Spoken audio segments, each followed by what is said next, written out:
Greetings, folks. Welcome to another one of our Free Friday community classes right here on the YouTubes. It is a windy spring day out here. Hopefully the audio all works out, but I want to talk about something that I feel is super important to consider all the time, but is especially easy to consider this time of year. And that is, who are the most important plants for you to be in relation to right now?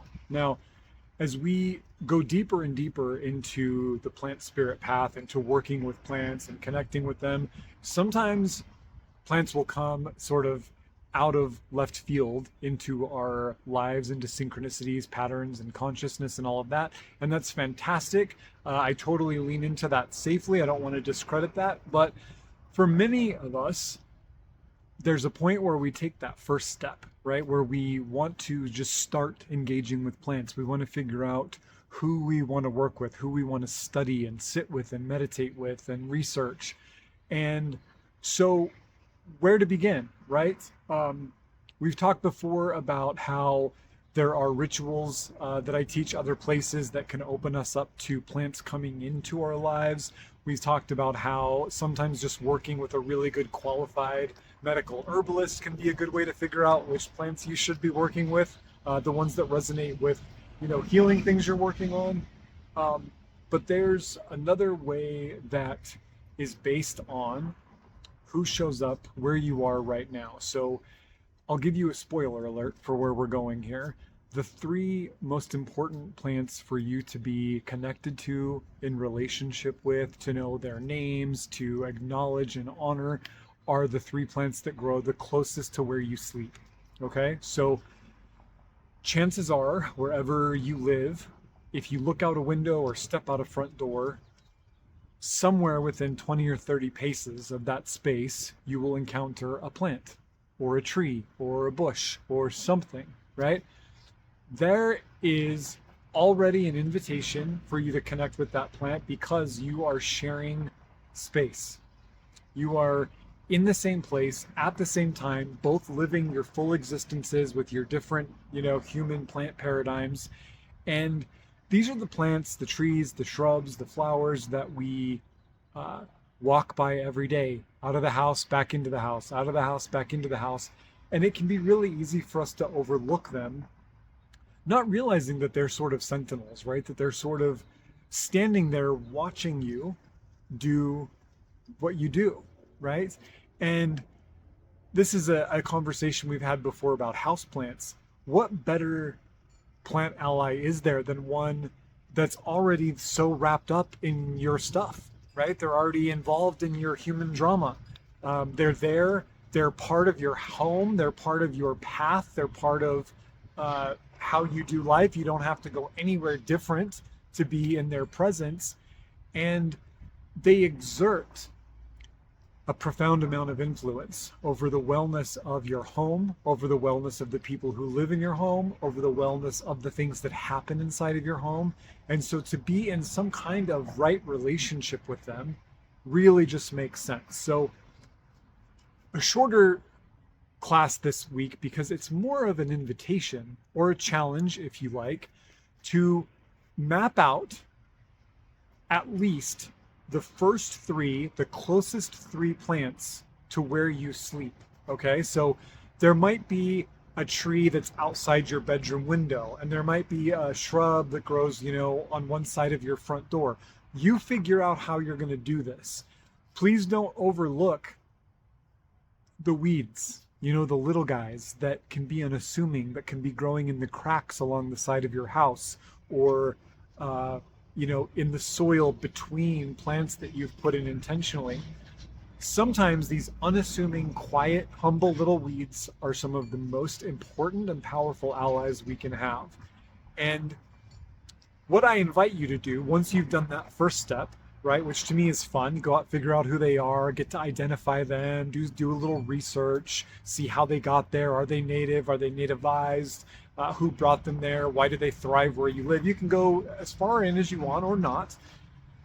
Then I want you to consider the land white, the house spirit traditions of the pan-pagan European world, that in every expression of pre-Christian paganism, of pre-Christian folksy animist practices, we see the importance of giving due respect to the non-human persons, the fae, the brownies, the sprites, the whoever, the ancestors that share the same space that you do, making sure that we're, cleaning up at night and not causing any offense to the spirits of place who share their land with us where we have our home. I invite you to allow your connection to these three plants, and then maybe more. If more is fine, more is more. Allow that to spill over into your concept of working with spirits of place, of protectors of the home, the lares, the house gods, right? Um, Allow for these plants to step into a role in your hearth practice where they can act as guardians, sentinels, um, soothsayers, harbingers of omen, friends and allies. So often we see, even when it seems completely nonsensical, like somebody moves into a house and there's already plants there, so often we see that the plants that grow around where someone lives are super relevant to that person's plant spirit journey. And we write it off because we're like, oh, that stand of yarrow was there when I moved in, or that cedar tree was there when I moved in. So that speaks to the person who put it there. That speaks to the people who lived there before me. I don't think so. I don't think it's possible to make choices in a vacuum. Um, we're in a constant state of deep communication with the wholeness of things. And part of that is that when you step into a space and make a choice to live somewhere, uh, the influence of those plants is there too. The influence of those plants is there making the space beautiful and welcoming and inviting, or maybe just accessible and available right in that moment to you. I know I've sometimes chosen places to live in my life where maybe wouldn't have been my first choice, but it was the choice I had at the time. We should acknowledge the presence of the plants in those spaces always, because the way that they start showing up for us and stepping into the wellness of home and hearth is incredible, right? And again, they're already there. So you can start out with identifying them confidently, learning something about them, doing a little cursory research, seeing if there's any folklore, then starting to talk to them, to wave at them in the morning, to wish them good morning, to tell them to have a good day, to come home at the end of the day and thank them for keeping an eye on your home while you were away. You know, um, this is entering into a relationship, and you already know how to do it because we do it with human people all the time. You're allowed to um, let that process trickle over into non-human persons.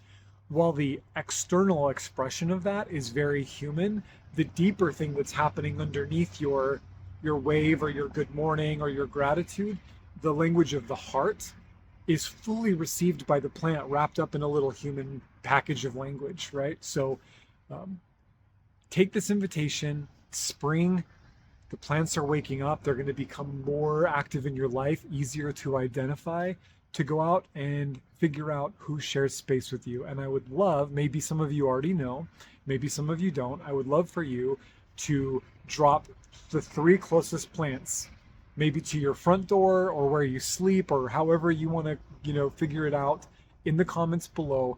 Let me know who you are sharing space with. I think it's a really beautiful exercise, and I hope this inspires you to step into relationship with the plants that are right there, for you. Don't overlook them. They're very powerful. With that, happy spring. Blessings of peace and plenty. I'll see you soon.